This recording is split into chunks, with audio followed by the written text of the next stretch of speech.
Hello tout le monde, j'espère que vous vous portez tous très bien aujourd'hui. Je vous parle avec les mains parce que nous allons procéder au déballage, à l'unboxing de la Lenovo Chromebox Micro. Alors pour donner un peu de contexte, Google a investi beaucoup dans le secteur kiosque and digital signage, à savoir pour répondre aux besoins d'usage autour de l'affichage numérique, typiquement pour afficher du contenu, de la communication institutionnelle dans un hall d'entreprise, ou bien présenter un produit dans le retail avec la possibilité d'interagir avec au travers d'éléments IoT. Et dans ce contexte-là, j'imagine que Google a réalisé des partenariats avec les grands constructeurs pour sortir des produits, des appareils sous Chrome OS un peu plus adaptés.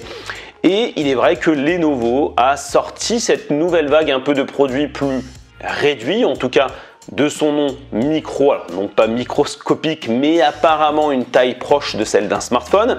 Et effectivement, on a Acer qui a suivi avec la Chromebox Mini.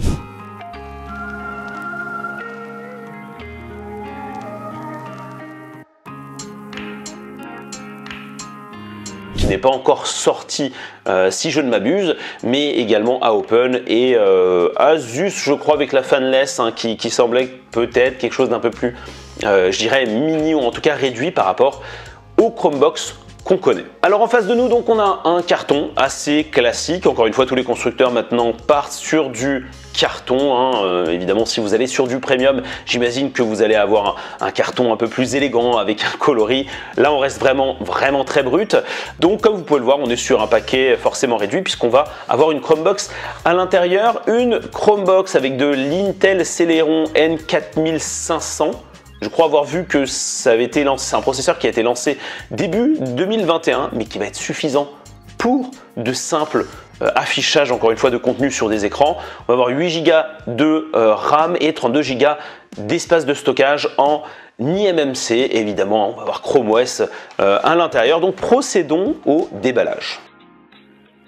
Alors, on a ici une petite notice assez classique. C'est même un starter guide, donc du coup un guide de démarrage, pardon, avec qui nous présente le bouton d'allumage, les différentes connectiques qu'on va voir effectivement en réel directement. Est-ce que ça c'est la warranty? Est-ce que c'est... Non, c'est des informations de sécurité. Qu'est-ce qu'on a à côté? On a évidemment l'alimentation qui est quand même assez grosse, donc faut le prendre en compte. Je veux dire, c'est pas simplement un câble USB avec une base comme un chargeur de smartphone. On a quand même ce petit élément qui peut prendre de la place. La reine, la Chromebox Lenovo Micro que j'ai eu entre les mains lorsque j'étais à l'ISE à Barcelone. Je vous ai fait une vidéo à ce sujet.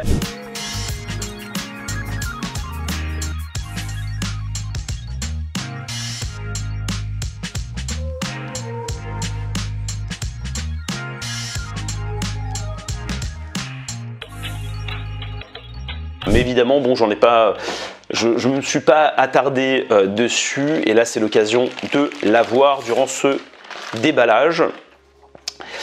Et effectivement, on est sur quelque chose d'assez réduit. Alors attendez, je vais vous mettre mon Samsung Galaxy Fold à côté. Comme vous pouvez le voir, on a une taille quand même qui est très proche de celui-ci. Alors déjà, du coup, que ce soit en longueur, je dirais, alors tout dépend, en fait, tout est relatif, mais en hauteur également.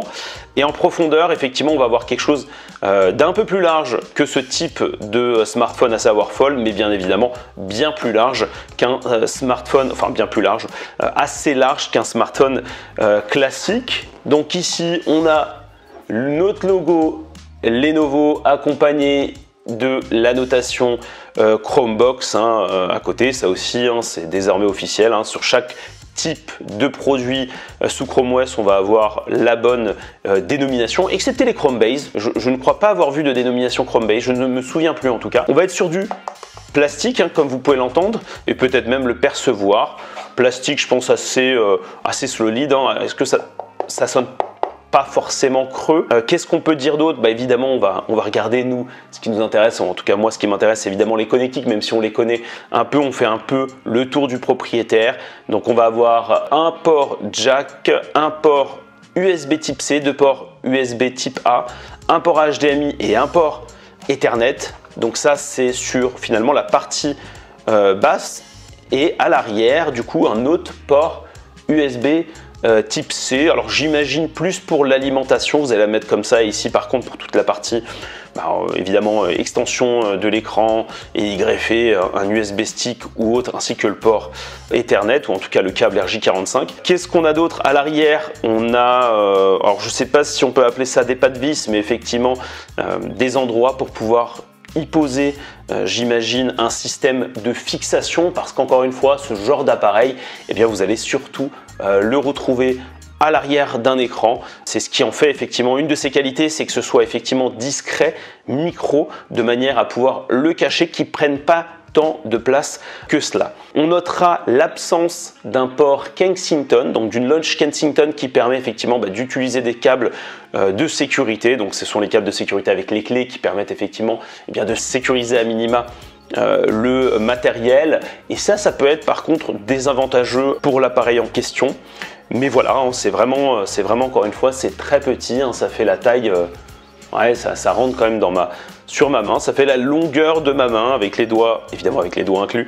Donc voilà, on a quelque chose de, pour le coup, qui est sexy, qui change encore une fois du form factor traditionnel des Chromebox, tant au niveau de la taille que ce design avec un peu de, ces traits qui, voilà, je trouve ça assez joli. On n'est pas sur quelque chose de plat et similaire sur toute la surface. Donc on a la partie Chromebox qui est bien isolée par le côté esthétique. Et du coup, ce que je vous propose, c'est évidemment de se retrouver dans une prochaine vidéo pour tester le produit. Moi, je pense que ce que je vais faire, c'est surtout vous montrer cet usage d'affichage dynamique, vous montrer un peu comment ça fonctionne. À noter tout de même que ce produit n'est pas disponible en grand commerce, on est vraiment dans le monde professionnel. Qui sait, peut-être que ça sortira.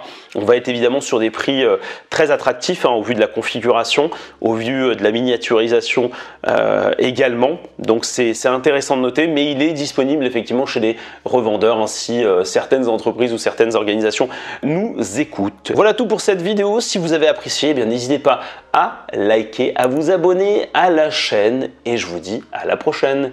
Ciao, bye bye!